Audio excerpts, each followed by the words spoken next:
এইভাবে নসিহত করেছিলাম। ও হুজুর শোনো, এক পর্যায়ে আমি ঘর থেকে রাগের মাথায় ঘর থেকে বের হলাম। ঘর থেকে বের হইয়া তাকায় দেখি মা দক্ষিণী আমার ঘরের দরজার সামনে এখনো পর্যন্ত দাঁড়িয়ে আছে। মা দু চোখ বেয়ে পানি ছেড়ে কাঁদছেন, কান্না করতেছেন, আর আমাকে সুন্দর করে বোঝাচ্ছিল। আমি সন্তান না বোঝ, আমি কিছুই বুঝি নাই। আমি সন্তান মাত্র, মার কথাগুলো বিষ মনে করে আমি নিচ্ছিলাম। আমার যখন এক পর্যায়ে সহ্য যখন হলো না, আমি মা দক্ষিণী আমি সন্তান আর দেরি করলাম না। আমার ঘরের ভেতরে বড় একটা লাঠি ছিল, লাঠি দিয়ে আমি ঘর থেকে বের হইয়া আমার পিঠ বরাবর যখন একটা বাড়ি দিলাম, এই বাড়ি খাইয়া সন্তানের এই হাতের বাড়ি খাইয়া আমার মা দক্ষিণী জমিনের উপরে পড়ে গেল। মা দক্ষিণী যখন মাটির উপর পড়ে গেল, মা দক্ষিণী চিৎকার দিয়ে কেঁদেছেন, কান্না যখন করছেন। মা দক্ষিণী যখন গড়াগড়ি করে কাঁদতেছিল, আমি সন্তানের দিলের মধ্যে তার উপরে কোনো মায়া নাই। বাইরে পরদায় সন্তান ক্ষান্ত হয় নাই। মা তারপরে কান্দে আর বলে, বেটা রে, আমাকে মারছো, কোনো আমার আফসোস নাই। আমার আফসোস একটাই, তুমি সন্তান জাহান্নামে যাবে, আমি মা সহ্য করতে পারবো না। বেটা গো, নিজের স্তনে দুধকে খাওয়াইয়েছি। শীতের যখন সময় আমি মা সিরা কাপড়গুলো পরছি রে, আমি মা দুঃখিনী সিরা কাপড়গুলো পরেছি, তোমাকে ভালো কাপড় ছাড়া পরাই নাই। তোমাকে কত দামি দামি কাপড়গুলো আমি পরিয়েছি। আমি মা দুঃখিনী সিরা কাপড় পরেছি, ফাটা জামা কাপড় পরেছি, তালি দেওয়া জামা পরেছি। আমি মা দুঃখিনী ভিজা বিছানায় কাটিয়েছি। তুমি সন্তানকে কিন্তু একটা বারের জন্য আমি ভিজা বিছানায় রাখি নাই। তুমি যখন রাতের বেলায় যখন ঘুমাইয়া বিছানায় যখন পেশাব করে দিয়েছ, আমি মা যখন টের পেয়েছি, তুমি বিছানায় পেশাব করার সাথে সাথে যখন নড়েছ, নড়া মাত্র আমি মা দুঃখিনী, আমার চোখে ঘুম নাই, সব বন্ধুর হইয়া গিয়েছে। আমি মা দ্রুত করে উঠিয়া তোমার গায়ে থেকে ভিজা কাপড়গুলো খুলিয়া আমি মা দক্ষিণী তোমাকে ভালো ভালো শুকনা কাপড়গুলো পরিয়েছি। আমি মা দক্ষিণী আবার আমার দুধ দিয়ে তোমাকে ঘুম পাড়িয়েছি, তোমার মাথায় হাত বুলিয়ে দিয়েছি রে যুবক। ও সন্তান, তোমাকে ভালো খাবারগুলো খাওয়াইয়াছি। তোমার পাতের খাবারগুলো যখন শেষ হইয়া যাইত, আমি মা দেখেছি তুমি আমার দিকে তাকিয়েছিলে। তুমি সন্তান চিৎকার করে কেঁদেছ। আমি মার মুখের মধ্যে খাবারগুলো ঢোকে নাই, আমি মাই খাবার তোমার প্লেটের মধ্যে দিয়েছি। আমি মা দুঃখিনী কখনো হাত দ্বারা তোমার মুখের মধ্যে খাবারগুলো তুলে দিয়েছি, তুমি সন্তান আরামে এসে সেইগুলো খেয়েছ। ও সন্তান, আজকে তুমি আমাকে মারলে, তোমার কি দিলের মধ্যে একটা বড় মায়া হলো না? সন্তানের দিলের মধ্যে তারপরে কোনো মায়া নাই। ডাকতে বলে, আমার কেমনে দিন, আর শোনো। তারপরে ঘটনা, আমি সেখান থেকে রওনা হয়ে গেলাম। অন্য ঘর থেকে বড় ধরনের একটা আমি পাত্র আনলাম। এই পাত্রের মধ্যে আমি আগুন জ্বালাইয়া দিলাম। আগুন জ্বালাইয়া আমার মা দক্ষিণীর হাত পা বেঁধে আমি আগুনের মধ্যে ফেলে দিলাম। আমি সন্তান যখন মা দক্ষিণীকে আগুনের মধ্যে ফেলছি, ফেলা মাত্রই আমার মা দক্ষিণী চিৎকার করে কেঁদেছে, কান্দে আর বলে, সন্তান কি অন্যায় ছিল আমার, কি অন্যায় আমার ছিল। আমি কিয়ামতের ময়দানে যখন মামলা দায়ের করব, তুমি সন্তান আমার দুধের এক ফোঁটা ঋণ শোধ করতে পারবে না। ঠিক কিনা বলেন? আমরা যতবার মাকে মাথায় করে কাবা ঘর তোয়াফ করি, মায়ের দুধের ঋণ আমরা শোধ করতে পারবো না। ঠিক কিনা? বুকের চামড়া দিয়ে যদি মায়ের যদি আমরা পায়ের জুতা বানায় দেয়, তারপরও কিন্তু মায়ের ঋণ শোধ হবে না। ঠিক কিনা বলেন? মায়ের একদার দুধের দাম কাটিয়া গায়ের চাম, একদার দুধের দাম, মায়ের একদার দুধের নাম কাটিয়া গায়ের চাম, পাপস বানাইলে ঋণের শোধ হবে না। এমন দরদি ভাবে কেউ হবে না আমার মা গো, এমন দরদি ভাবে কেউ হবে না আমার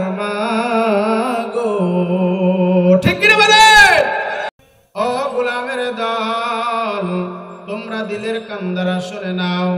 সর্বপ্রথম রব্বুল আলামিন বলেন ওয়াকাদা রাব্বুকা আল্লা তা'বুদু, পৃথিবীর জমিনে তোমরা সর্বপ্রথম আমি আল্লাহ তাআলার ইবাদত করবে, দাসত্ব করবে, গোলামি করবে। আল্লাহ পাক রব্বুল আলামিন এই আয়াতের পরেতে বলেছেন আমার হুকুম আহকাম পালন করার পর তোমরা কি করবে, কোথায় কি করবে। আল্লাহ তাআলা এই আয়াতের সাথেই বর্ণনা করে দিয়েছেন। আল্লাহ বলেন ওয়াবিল ওয়ালিদাইনি ইহসানা। রব্বুল আলামিন ডেকে বলেন ও গোলামের দল, দিলের কান দিয়ে তোমরা শুনে নাও, আমি আল্লাহ তাআলার ইবাদত গোলামি করার পর তোমরা তোমার মা আর আব্বার সাথে ভালো ব্যবহার করবে।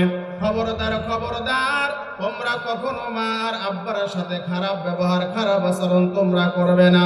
যদি করো তাহলে কি হবে? আল্লাহ নবী সাল্লাল্লাহু আলাইহি ওয়াসাল্লাম বলেছেন যেই ব্যক্তি মা আর আব্বার সাথে খারাপ আচরণ করবে, মা আর আব্বা যদি ওই সন্তানের উপর যদি নারাজ হয়ে যায়, অখুশি হয়ে যায়, স্বয়ং পিতা মাতাও খুশি হয়ে ক্ষান্ত হয় না, রব্বুল আলামিন পর্যন্ত ওই বান্দার উপর সন্তুষ্ট হয়ে যায়। বলেন নাউযুবিল্লাহ। কে অখুশি হয়? আল্লাহ তাআলা অখুশি হয়। আব্বা আম্মা যখন ওই সন্তানের উপর অখুশি হয়ে যাবে, তখন মনে রাখবেন যুবক ভাই বাবাজিরা, শুধু আব্বা আম্মা না, ওই সন্তানের উপর আল্লাহ তাআলা পর্যন্ত অখুশি হয়ে যায়। এই জন্য যুবক ভাই বাবাজিরা মনে রাখবে, আল্লাহ পাক রব্বুল আলামিন দুনিয়ার ভিতরে বলেছে ও গোলামের দলেরা শোনো গো, তোমরা তোমার মা আর আব্বার সাথে ভালো ব্যবহার করবে, কখনো খারাপ আচরণ করবে না। সন্তানের উপর পিতা আর মাতার জন্য মোটামুটি 6টি হক রয়েছে। জোরে বলেন কয়টি হক? 6টি হকের কথা বর্ণনা করা হয়েছে।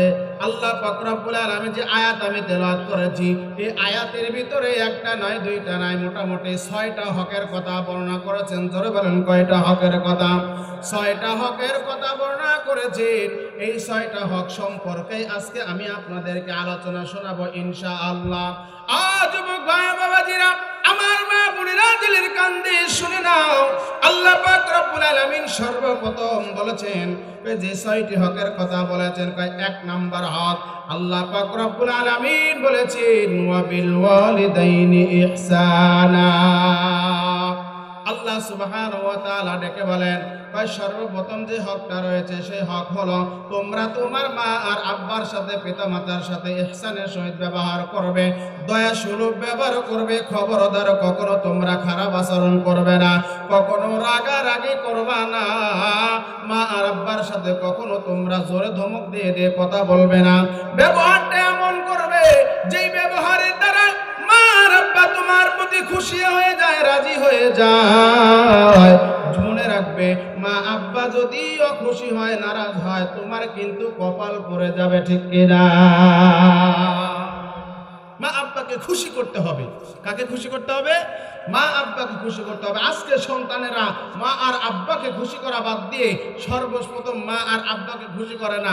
ওই সন্তান আস্তে আস্তে বড় হওয়ার পরে, বিবাহ করার পরে সন্তান মা আর আব্বার চাইতে সবচাইতে বেশি খুশি করে তার বিবিকে। কথা বলেন ঠিক কিনা? আছে না এমন সন্তান? আছে না? মা আব্বাকে অসন্তুষ্ট রেখে নিজের বিবিকে সবচেয়ে বেশি খুশি রাখে। কথা বলেন ঠিক কিনা? এই এলাকার বউ যারা আছে তারা কবে এই হুজুরিক দাওয়াত দিছে কিনা রে? ঠিক না? এই এলাকার মানে যারা, বিশেষ করে যারা বৌমা যারা আছে, এরা বলবে কি সকালবেলায় মজিবুল হুজুরিক ধরবে, মজিবুল ভাই এই হুজুরিক দাওয়াত দিছে কিনা?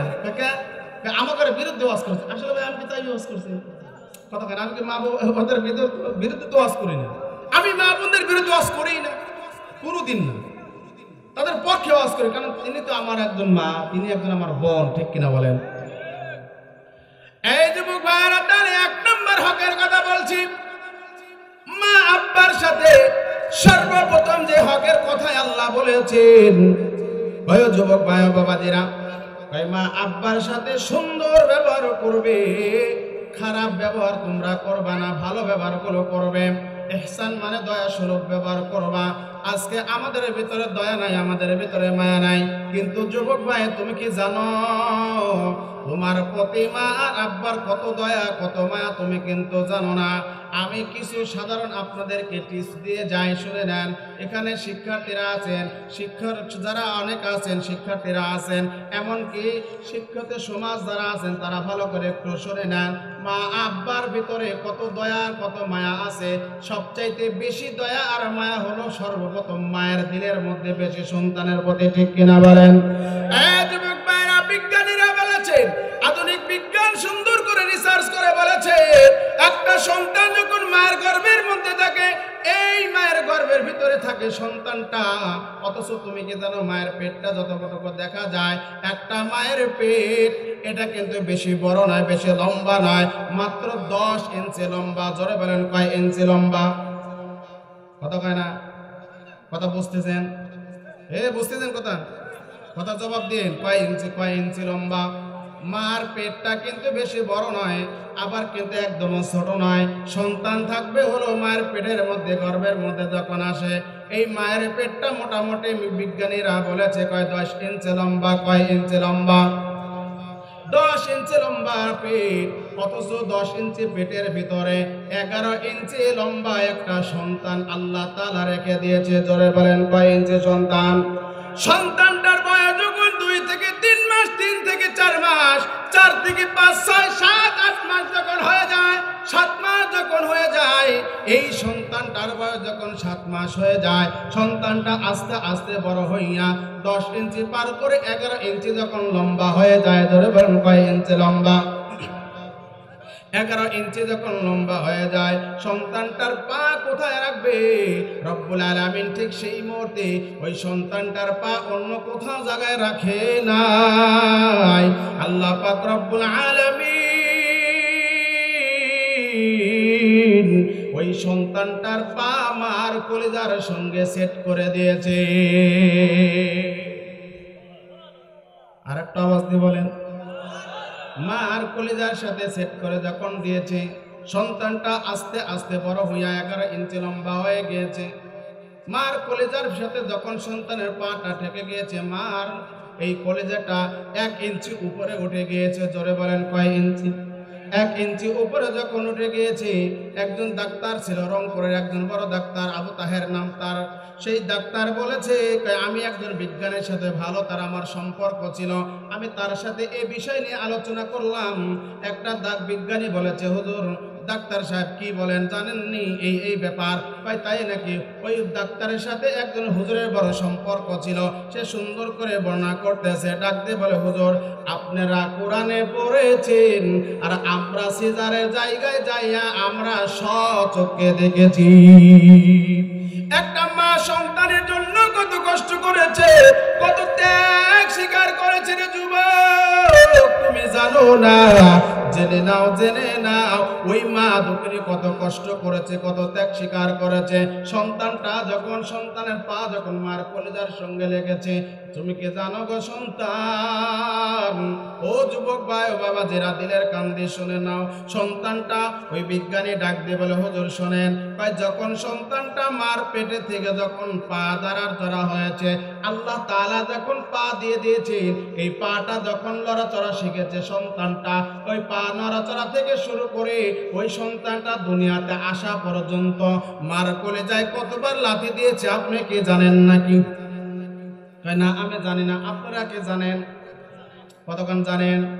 মা ওই সন্তানটা মার কলিজায় কতবার আঘাত দিয়েছে আপনি জানেন না? বিজ্ঞানীরা কি বলেছে? আধুনিক বিজ্ঞানী আয়াতের তাফসীর করেছে, এই আয়াতের উপর যখন রিসার্চ করেছে, তারা বলে একটা সন্তান যখন মার পেট থেকে ভূমিষ্ঠ হইয়া জমিনের মধ্যে আসতে যায়, যেদিন মার পেট থেকে সাধারণ একজন নরমাল ডেলিভারি যখন হয়, ওই সন্তানটা মার কলিজায় একবার নয়, দুইবার নয়, 1000 নয়, 2000 নয় রে যুবক, ওই সন্তানটা মার কলিজায় 1000 নয়, 2000 নয়, মোটামুটি তারা বলেছে 4500 বারের অধিক মার কলিজায় আঘাত দিয়েছে। জোরে বলেন আল্লাহু আকবার। কতবার কয় 4500 বারের অধিক ওই সন্তানটা মার কলিজায় লাথি মেরেছে। তোমরা কি জানো তারা আরো বলে, হুজুর শুনে নেন, সবচাইতে ঐতিহাসিক একটা লাত্তি ছিল, যেই লাত্তিটা খাইয়া কত মা দুনিয়া থেকে বিদায় নিয়ে চলে যায়। বলেন সেই লাত্তিটা কখন? আল্লাহর নবী সাল্লাল্লাহু আলাইহি ওয়াসাল্লাম এই ব্যাপারে অনেক কিছু বর্ণনা করেছেন। তারপরে ওই বিজ্ঞানী ডাক দিয়ে বলে, হুজুর শুনুন, সন্তানের ঐতিহাসিক সবচাইতে বড় লাথি দেওয়া ছিল। একজন বাবা শুধু 4000 নয়, 4500 নয়, মাত্র একদিনের আঘাত যদি কোনো বাবা যদি করে যায় খেতরে ভাই, বলেছেন ওই বাবা জাগাতে পড়ে মারা যাবে, জায়গায় পড়ে ওই পিতাটা দুনিয়া থেকে বিদায় নিয়ে চলে যাবে। অথচ ওই মা একটা সন্তানকে গর্ভে নিয়ে এইভাবে চলাচল করেছে। এরপরে বিজ্ঞানী ডাক দিয়ে বলে, শোনেন, সন্তানটা সবচাইতে জোরে আঘাত দিয়েছে কবে আপনি কি জানেন? কয় না, জানি না। বলে শুনে নেন, সন্তানটা যেদিন মার পেট থেকে দুনিয়াতে আসবে, ওই দিন সন্তান মার কলিজায় আঘাত দিয়েছে, এত জোরে লাথি মারছে রে, এই লাথি খাইয়া কত মা কিন্তু অজ্ঞান হইয়া জমিনের মধ্যে পড়ে থাকছে। কথা বলেন ঠিক কিনা? কত মা কিন্তু অজ্ঞান হইয়া জমিনের মধ্যে পড়ে থেকেছেন। আবার এই লাথি খাইয়া কত মা দুনিয়া থেকে বিদায় নিয়ে কবরের জগতে পাড়ি দিয়েছে রে। ও যুবক, তুমি এক এক করে বড় হয়েছ, ওই মার কলিজায় লাথি মেরেছ, তোমার কলিজার তোমার এই লাথি মা কিন্তু সহ্য করেছে। তুমি যখন মাকে আঘাত দিয়েছো, মা কিন্তু সহ্য করেছে। জানো না, মা কিন্তু যখন তোমাকে গর্ভে ধারণ করেছে, সেই দিন থেকে মা ভালো খাবার খেতে পারে নাই, মা ভালো মন্দ খেতে পারে নাই, মা ভালো খেতে পারে নাই, ভালো মতো বসতে পারে নাই, ভালো মতো শুতে পারে নাই, মা কিন্তু ভালো মতো চলাচল করতে পারে নাই। মার এত কষ্ট হয়েছে, এত বেদনা হয়েছে, এত দুঃখ পেয়েছে। রাত যখন গভীর হয়েছে, তুমি যখন সন্তান মার কোলে লাথি মেরেছ, মা ডান কাত হইয়া কানের নিচে মাথার নিচে হাতটা দিয়া দুঃখিনী মা চোখের পানি ছেড়ে কেঁদেছে। এত কান্না করেছে, কান্না করতে করতে বালিশটা ভেজে গিয়েছে। মা দুঃখিনী সহ্য করতে পারে নাই। বাবা তুমি, আমি আর আম্মু তো ঘুমাইছি রে। হঠাৎ করে মার ফুপানো আওয়াজ কানের মধ্যে যখন বেজে গিয়েছে, ঠিক সেই মুহূর্তে আমার ঘুম ভেঙে গিয়েছে। ঘুম ভেঙে দেখি আমার পাশে ঘুমিয়ে আছে সহধর্মিনী, চোখের পানি ছেড়ে দিয়ে কাঁদছে। আমি ডাক দিয়ে বলি, হাত বুলাইয়া দিয়েছে। বাবা হাত বুলাইয়া, মাথায় হাত বুলাইয়া ডাক দিয়ে বলে, বিবি তুমি কান্দো কেন, কি হয়েছে? মা দোকানে ডাক দিয়ে বলে, প্রাণের স্বামী, কি জন্য কান্দি তুমি বুঝতে পারবে না,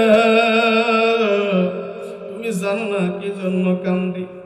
একটু বারের জন্য কি তুমি আমার পেটের উপর হাত দিয়ে দেখবে। দেখতে পেটের উপর যখন হাত দিয়েছে, সন্তানটা মার পেটের মধ্যে পা নাড়াচাড়া করতেছে, বোঝা যায়। এইটা একটু পরে মা দুঃখিনী চোখের পানি ছেড়ে দিয়ে কান্দে। এ যুবক ভাই, ওই গর্ভধারিণী মা আমার আপনার জন্য কত কষ্ট করেছে, কত ত্যাগ স্বীকার করেছে।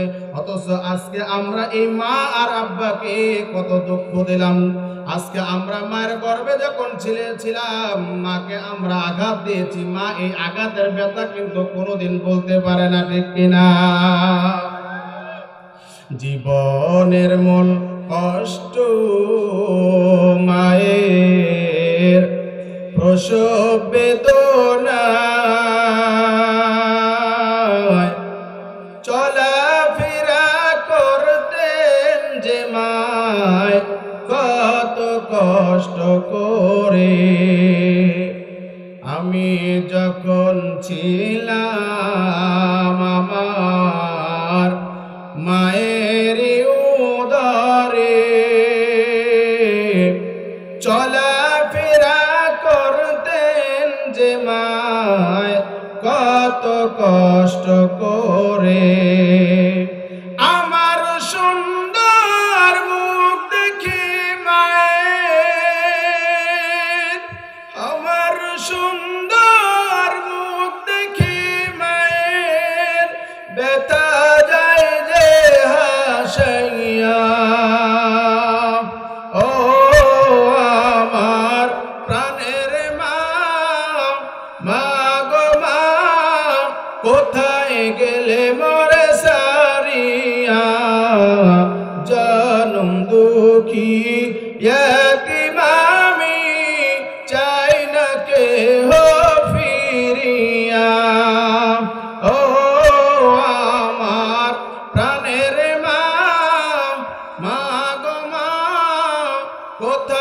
গেলে মোরে সারিয়া জনম দুঃখী ইয়াতিম আমি চাই না কেহ ফিরিয়া। জীবনের মূল কষ্ট মায়ের প্রসব বেদনায়, সাত আসমান সাত জমিন তখন মায়েরই মাথায়। ঠিক কিনা বলেন যুবক? আর একটা আওয়াজ বলেন ঠিক কিনা? জীবনের মূল কষ্ট মায়ের প্রসব বেদনায়, সাত আসমান সাত জমিন তখন মায়েরই মাথায়। এমন মাকে কেমন আজি, এমন মাকে কেমন আজি যাব আমি ভুলিয়া। ও আমার প্রাণের মা, মা গো মা কোথায় গেলে মোরে সারিয়া জনম দুঃখী ইয়াতিম আমি চাই না কেহ ফিরিয়া। ও আমার প্রাণের মা, মা গো মা কোথায় গেলে মোরে সারিয়া জনম দুঃখী ইয়াতিম আমি চাই না কেহ ফিরিয়া। লিল্লাহি তাকবীর। আরো জোরে বলেন লিল্লাহি তাকবীর। ও যুবক ভাই বাবাজিরা, এই মায়ের কথা বলছিলাম, মার গর্ভে ছিলাম, মাকে কত কষ্ট দিয়েছি। আজকে আমরা কত সন্তানেরা আছি, ওই মাকে আমরা ভুলে গিয়েছি, মাকে দেখি না, মায়ের অবাধ্য হয়েছি। আজকে কত সন্তান আছে রে, যেই সন্তানগুলো মার সাথে খারাপ আচরণ করার কারণে তারা আজকে ধ্বংস হয়েছে। কথা কোন ঠিক কিনা? আল্লাহর একজন বান্দার কথা আমি আপনাদের জানাই দিই। যুবক ভাই, মার আব্বার নেক দোয়া কত সন্তানের জন্য কত প্রয়োজন, কত দামি।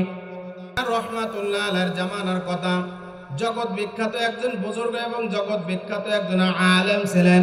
আল্লাহর বান্দা আল্লাহকে বলেছে, রব্বুল আলামিন আমি হজ করতে চাই। হজ তার জন্য কবুল হয়েছে, হজের ময়দানে গিয়েছে।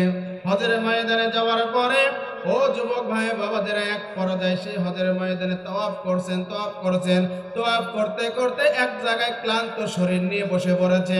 বসার পরে আল্লাহ পাক রব্বুল আলামিন মালিক ইবনে দিনারের কাশফ জারি করা ছিল। মালিক ইবনে দিনার রহমাতুল্লাহ আলাইহি তিনি তিনার কাশফ দ্বারা অনেক কিছু জানতে পারতেন। একদিনের ঘটনা, ওই তাওয়াফ করতে করতে ঘুমিয়ে আছে, হঠাৎ করে চোখে ঘুম চলে এসেছে, ঘুম পেরেছেন। আল্লাহকে বলেছে, রব্বুল আলামিন যদি জানতে পারতাম এখানে লক্ষ লক্ষ মানুষ হজ করার জন্য এসেছে, কার হজটা কবুল হবে যদি জানতে পারতাম, এমনকি আমার হজ যদি কবুল হতো তাহলে আমার কাছে ভালো লাগতো। এটা যদি আমি জানতে পারতাম তাহলে ভালো হতো, আমি বড় ধন্য মনে করতাম নিজেকে। মালিক ইবনে দিনার রহমাতুল্লাহ আলাইহি এবার হঠাৎ করে ঘুমিয়ে গিয়েছেন। ঘুমের মধ্যে স্বপ্নে দেখেছেন এখানে যত মানুষ হজ করতে এসেছে প্রত্যেকের হজ কবুল হয়েছে, মাত্র একজন ছাড়া। একজন ছাড়া সবার হজ কবুল হয়েছে। যখন দেখছেন সকলের হজ কবুল হচ্ছে অথচ একজনের হজ কবুল হয় না, তখন চিন্তা করছেন হঠাৎ করে কার হজ কবুল হলো না। এবার জানা দেওয়া হলো এই মজলিসের ভিতরে বলকের শহর থেকে একজন আসছে। ওই বলকের একজন বড় বুজুর্গ মানুষ, তার হজ আল্লাহর দরবারে কবুল নাই। যতবার হজ করেছে তার হজ কবুল নাই। কিন্তু কি জন্য হজ কবুল নাই? আল্লাহর বান্দা এবার ঘুম ভেঙে গিয়েছে, ঘুম থেকে উঠে খোঁজা শুরু করে দিয়েছে। কোথায় বলকের তাবু যেই কাফেলা সেটা কোথায় আছে খোঁজা শুরু করে দিলেন। খুঁজতে খুঁজতে খুঁজতে খুঁজতে চতুর্পাশে খুঁজতে খুঁজতে হঠাৎ করে পেয়ে গিয়েছে। পাওয়ার পরে ডাক দিয়ে বলে, তোমরা কি বলকের শহর থেকে এসেছো? কয় হ্যাঁ, আমরা বলকের শহর থেকে এসেছি। কয় তোমাদের তো আমার বড় প্রয়োজন। কি জন্য প্রয়োজন বলো? কয় প্রয়োজন এই জন্য, তোমার এই বলকের শহরের ভিতর থেকে যারা এসে যতগুলো মানুষ আছে তার ভিতর থেকে একজন আছে, তাকে আমাদের বড় প্রয়োজন, তাকে খুবই প্রয়োজন, তাকে দেখতে চাই। কি জন্য প্রয়োজন? কয় তার সাথে কথাগুলো বলতে হবে, তোমাদের সাথে বলে কোনো লাভ নেই। কয় নাম কি? অমক। নাম বলে দিয়েছে। কয় তাকে যদি পেতে চান তাহলে এখানে দেরি করে লাভ নাই, চলে যান সামনের দিকে, আগায়া যান। সামনে গেলে দেখবেন নির্জন নিস্তব্ধ এলাকা, সেই জায়গার ভিতরে সেই বান্দা দাঁড়িয়ে আছে। মালিক ইবনে দিনার রাহমাতুল্লাহ আলাইহি সামনের দিকে আগায়া গেছেন। যাওয়ার পরে দেখি আল্লাহর বান্দা বুজুর্গ মানুষ, দাড়ি পেকে গিয়েছে, চুল পেকে গিয়েছে, মুরব্বি হয়েছে। এইটা দেখার পরে আল্লাহর বান্দা চোখের পানি বেয়ে বেয়ে পড়েছে। হায়রে, এরকম একজন বুজুর্গ মানুষের কথা আমাকে জানায় দেওয়া হলো। এই আল্লাহর বান্দার হজ নাকি কবুল হলো না। কি জন্য কবুল হলো না একটু জানতে চাই। কাছে গিয়ে দাঁড়ানোর পরে সালাম জানাইছেন। সালাম জানানোর পরে ডাকতে বলে, আসসালামু আলাইকুম ওয়া রাহমাতুল্লাহ। সালামের জবাব দেওয়ার পরে বলে, আপনি কি ভালো আছেন? কয় না, আমি ভালো নাই। আল্লাহ আমাকে একবার নয়, দুইবার নয়, এই বছর দ্বারা আমি 40 বার হজ করেছি। জোরে বলেন কয়বার? 40 বার আমি হজ করলাম। 40 বছর আমি হজ করে যাচ্ছি, প্রতি বছরই আমি হজ করি, কিন্তু একটা বারের দিনও আমার হজ কবুল হয় নাই। কারণ আমি যখন হজ করে তাওয়াফ করতেছি, তাওয়াফ করার পরে রাতের বেলায় যখন আমি ঘুমানোর পরে কে যেন এসে আমাকে ডাক দিয়ে বলে, আপনি যতবার হজ করেন না কেন রে, একটা বারের হজ আপনার দরবারে, আপনার হজ আল্লাহর দরবারে কবুল হবে না। 40 বার হজ করেছে। কয়বার? 40 বার হজ করেছে, তারপরে হজ কবুল হয় না। এই যুবক ভাই, কি জন্য কবুল হলো না? কি জন্য কবুল হচ্ছে না এটা জানতে চাই। মালিক ইবনে দিনার রাহমাতুল্লাহ আলাইহি ডাক দিয়ে বলে, বলুন কি হয়েছে? কি এমন সমস্যার কারণে আপনার হজ কবুল হয় না? কয় আল্লাহর বান্দা, আপনি কি শুনতে চান? কয় হ্যাঁ। আপনার কি ধৈর্য হবে নাকি? কয় অবশ্যই ধৈর্য হবে। বলুন আপনি কি জন্য আপনার হজ কবুল হলো না?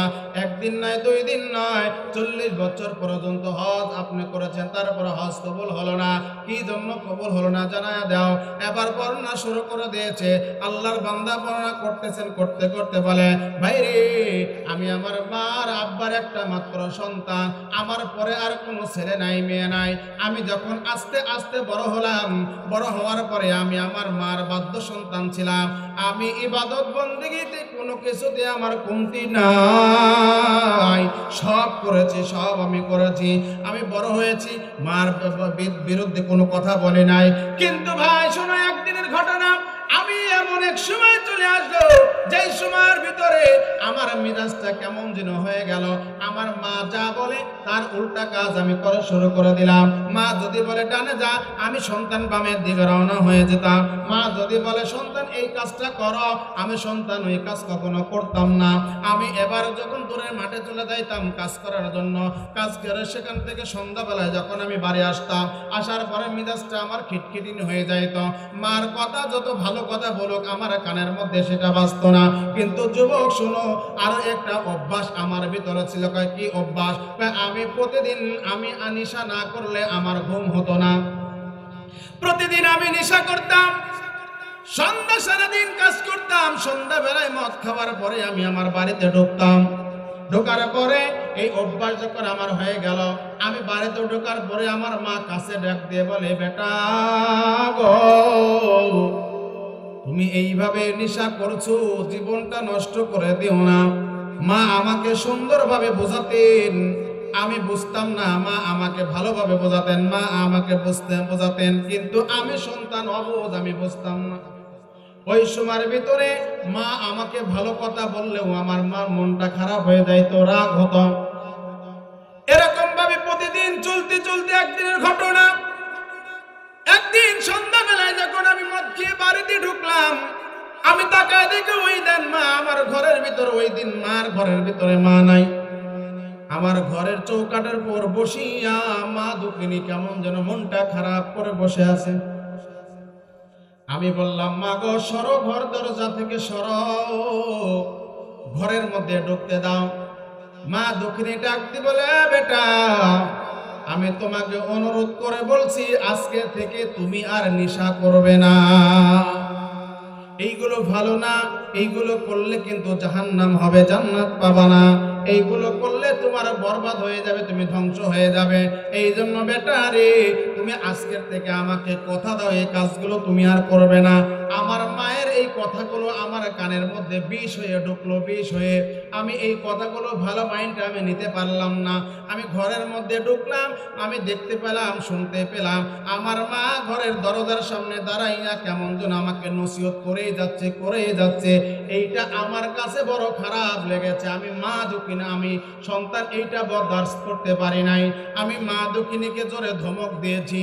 যুবক ভাই ভালো করে শুনে নাও, ওই মা দক্ষিণী কেমন ছিলেন আর সন্তানটা কেমন ছিলেন রে, দিলের কান্দে শুনে নাও, অন্তরটা নরম করে দেয়। এক ফোঁটা চোখের পানি ফেলো। আজকে অনেকের মা আব্বা কবরে ঘুমিয়ে আছে, অনেকের মা আব্বা কবরে ঘুমিয়ে আছে, বাবা আছে মা নাই, মা আছে বাবা নাই, এমন সন্তান আছে না নাই? তারা কবরে শুয়ে আছে, চাতক পাখির মতো তাকিয়ে আছে। ওই যে শাহপাড়া মসজিদের উন্নতি গল্পে মাহফিল হয়, সেখানে বসানো হয়েছে, আমার সন্তান সেখানে যাবে, আমি মার জন্য, আমি বাবার জন্য দুহাত তুলে দোয়া করবে, আমি মা আব্বা এখানে শুয়ে শুয়ে সেগুলো পেয়ে যাব রে। যুবক ভাই, এক পর্যায়ে মা দক্ষিণী ডাকতে বলে, সন্তান তুমি আর এই কাজগুলো করবে না, আজকের থেকে তুমি আমাকে কথা দাও এগুলো তুমি ছেড়ে দিবে। মা দক্ষিণী এইভাবে নসিহত করেছিল। ও হুজুর শুনো, এক পর্যায়ে আমি ঘর থেকে রাগের মাথায় ঘর থেকে বের হলাম। ঘর থেকে বের হইয়া তাকায় দেখি মা দক্ষিণী আমার ঘরের দরজার সামনে এখনো পর্যন্ত দাঁড়িয়ে আছে। মা দু চোখ বেয়ে পানি ছেড়ে কাঁদছেন, কান্না করতেছেন, আর আমাকে সুন্দর করে বোঝাচ্ছিল। আমি সন্তান না বোঝ, আমি কিছুই বুঝি নাই, আমি সন্তান মাত্র মার কথাগুলো বিষ মনে করে আমি নিচ্ছিলাম। আমার যখন এক পর্যায়ে সহ্য যখন হলো না, আমি মা দক্ষিণী, আমি সন্তান আর দেরি করলাম না। আমার ঘরের ভেতরে বড় একটা লাঠি ছিল, লাঠি দিয়ে আমি ঘর থেকে বের হইয়া আমার পিঠ বরাবর তখন একটা বাড়ি দিলাম। এই বাড়ি খাইয়া সন্তানের এই হাতের বাড়ি খাইয়া আমার মা দক্ষিণী জমিনের উপরে পড়ে গেল। মা দক্ষিণী যখন মাটির উপর পড়ে গেল, মা দক্ষিণী চিৎকার দিয়ে কেঁদেছেন, কান্না যখন করছেন, মা দক্ষিণী যখন গড়াগড়ি করে কাঁদতেছিল, আমি সন্তানের দিলের মধ্যে তার উপরে কোনো মায়া নাই। বাইরে পর্দায় সন্তান ক্ষান্ত হয় নাই, মা তারপরে কান্দে আর বলে, বেটা রে আমাকে মারছো, কোনো আমার আফসোস নাই, আমার আফসোস একটাই, তুমি সন্তান জাহান্নামে যাবে, আমি মা সহ্য করতে পারবো না। বেটা গো, নিজের স্তনে দুধকে খাওয়াইয়েছি, শীতের যখন সময় আমি মা সিরা কাপড়গুলো পরছি রে, আমি মা দক্ষিণী সিরা কাপড়গুলো পরেছি, তোমাকে ভালো কাপড় ছাড়া পরাই নাই, তোমাকে কত দামি দামি কাপড়গুলো আমি পরিয়েছি। আমি মা দক্ষিণী সিরা কাপড় পরেছি, ফাটা জামা কাপড় পরেছি, তালি দেওয়া জামা পরেছি, আমি মা দক্ষিণী ভিজা বিছানায় কাটিয়েছি। তুমি সন্তানকে কিন্তু একটা বারের জন্য আমি ভিজা বিছানায় রাখি নাই। তুমি যখন রাতের বেলায় যখন ঘুমাইয়া বিছানায় যখন পেশাব করে দিয়েছ, আমি মা যখন টের পেয়েছি, তুমি বিছানায় পেশাব করার সাথে সাথে যখন নড়েছ, নড়া মাত্র আমি মা দক্ষিণী, আমার চোখে ঘুম নাই, সব ঘুম দূর হইয়া গিয়েছে। আমি মা দ্রুত করে উঠিয়া তোমার গায়ে থেকে ভিজা কাপড়গুলো খুলিয়া আমি মা দক্ষিণী তোমাকে ভালো ভালো শুকনা কাপড়গুলো পরিয়েছি। আমি মা দক্ষিণী আবার আমার দুধ দিয়ে তোমাকে ঘুম পাড়িয়েছি, তোমার মাথায় হাত বুলিয়ে দিয়েছি রে যুবক। ও সন্তান, তোমাকে ভালো খাবারগুলো খাওয়াইয়াছি। তোমার পাতের খাবারগুলো যখন শেষ হইয়া যাইত, আমি মা দেখেছি তুমি আমার দিকে তাকিয়েছিলে। তুমি সন্তান চিৎকার করে কেঁদেছ। আমি মার মুখের মধ্যে খাবারগুলো ঢোকে নাই, আমি মাই খাবার তোমার প্লেটের মধ্যে দিয়েছি। আমি মা দক্ষিণী কখনো হাত দ্বারা তোমার তোমার মুখের মধ্যে খাবারগুলো তুলে দিয়েছি, তুমি সন্তান আরামে এসে সেইগুলো খেয়েছো। ও সন্তান, আজকে তুমি আমাকে মারলে, তোমার কি দিলের মধ্যে একটা বড় মায়া হলো না? সন্তানের দিলের মধ্যে তারপরে কোনো মায়া নাই। ডাকতে বলে, ও মালিক ইবনে দিনার শোনো। তারপরে ঘটনা, আমি সেখান থেকে রওনা হয়ে গেলাম, অন্য ঘর থেকে বড় ধরনের একটা আমি পাত্র আনলাম। এই পাত্রের মধ্যে আমি আগুন জ্বালাইয়া দিলাম। আগুন জ্বালাইয়া আমার মা দুঃখিনীর হাত পা বেঁধে আমি আগুনের মধ্যে ফেলে দিলাম। আমি সন্তান যখন মা দুঃখিনীকে আগুনের মধ্যে ফেলছি, ফেলা মাত্রই আমার মা দুঃখিনী চিৎকার করে কেঁদেছে, কান্দে আর বলে, সন্তান কি অন্যায় ছিল আমার, কি অন্যায় আমার ছিল। আমি কিয়ামতের ময়দানে যখন মামলা দায়ের করব, তুমি সন্তান আমার দুধের এক ফোঁটা ঋণ শোধ করতে পারবে না। ঠিক কিনা বলেন? আমরা যতবার মাকে মাথায় করে কাবা ঘর তোয়াফ করি, মায়ের দুধের ঋণ আমরা শোধ করতে পারবো না। ঠিক কিনা? বুকের চামড়া দিয়ে যদি মায়ের যদি আমরা পায়ের জুতা বানায় দেয়, তারপরও কিন্তু মায়ের ঋণ শোধ হবে না। ঠিক কিনা বলেন? মায়ের একদার দুধের দাম কাটিয়া গায়ের চাম, একদার দুধের দাম, মায়ের একদার দুধের দাম কাটিয়া গায়ের চাম, পাপস বানাইলে ঋণের শোধ হবে না। এমন দরদি ভাবে কেউ হবে না আমার মা গো, এমন দরদি ভাবে কেউ হবে না আমার মা গো। ঠিক কিনা বলেন? লিল্লাহি তাকবীর। এই মায়ের ভালোবাসা কি আমার আপনার দিলের মধ্যে আছে না নাই? কতক্ষণ মায়ের ভালোবাসা কি দিলের মধ্যে আছে? রে যুবক, এইখানে যারা বসা আছেন হাত তুলে দেখান তো, কার কার মা নাই, কার কার মা আব্বা নাই? হাত তোলেন। হাই রে, এতগুলো মানুষের মা আব্বা দুনিয়াত নাই। হাত নামান, হাত নামান। এই মানুষগুলোর বলেন তো, কখনো কোনো সময় কি আপনার মা আব্বার দিলের কথা কি দিলের মধ্যে বাজে না? যতক্ষণ দেখবেন আপনারা যাচ্ছেন, আপনার সামনে দিয়ে যখন কোনো সন্তান যখন মাকে মা বলে ডাক দেয়, আব্বাকে আব্বা বলে ডাক দেয়, তখন কি আপনার মায়া লাগে না? তখন কি দয়া লাগে না? তখন ভাবতেন, আজকে যদি আমার মা আব্বা যদি থাকতো, আমিও মাকে আম্মা বলে ডাক দিতাম, মাকে মা বলে ডাক দিতাম। ঠিক কিনা বলেন?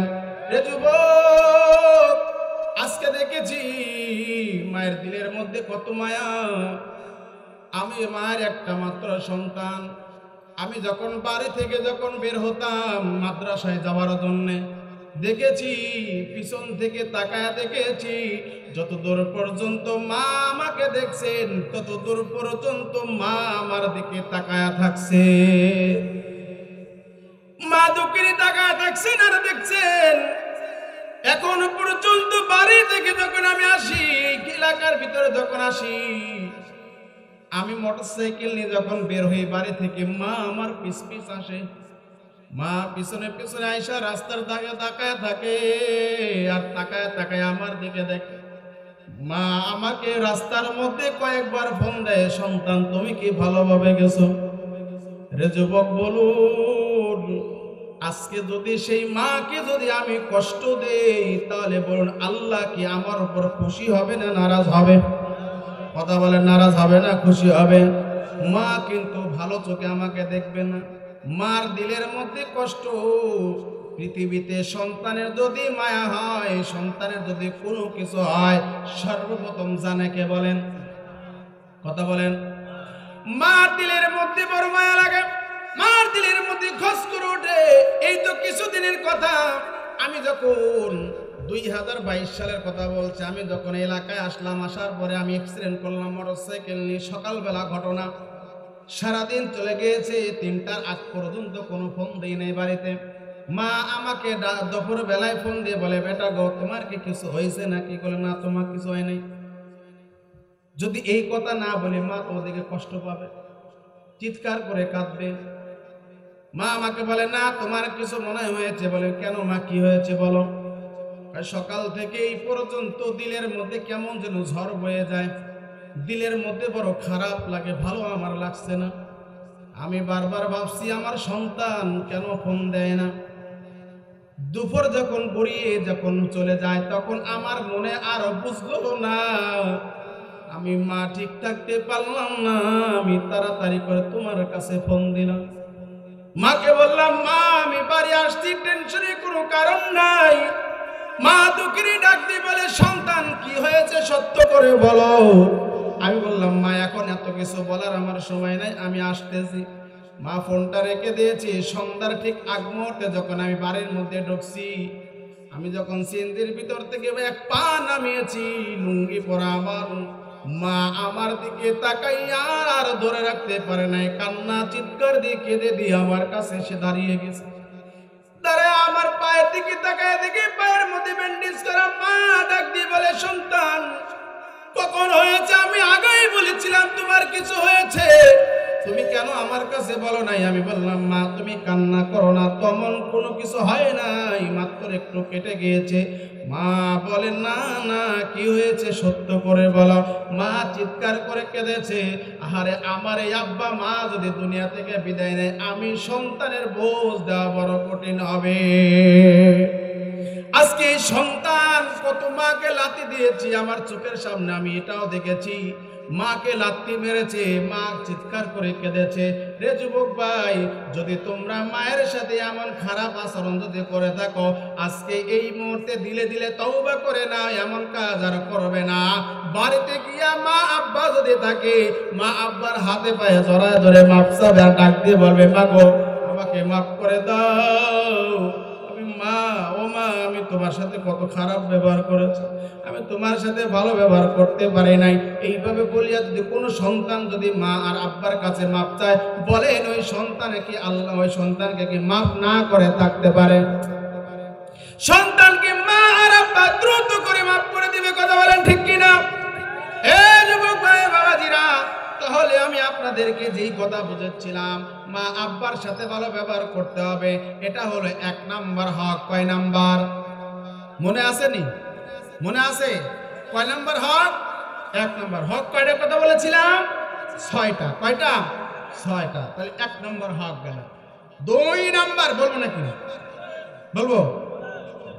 2 নাম্বার হক আল্লাহ পাক রব্বুল আলামিন ডেকে বলেন, ও বান্দারা তোমরা মা আব্বার সাথে ভালো ব্যবহার করবে। যে 6টি হক তোমাদের জন্য দিলাম, এই 6টি হকের ভিতরে 2 নাম্বার হক যেটা তোমরা ভালো করে শুনে নাও। আল্লাহ বলেন, ফালা তাকুল্লাহুমা উফিউ।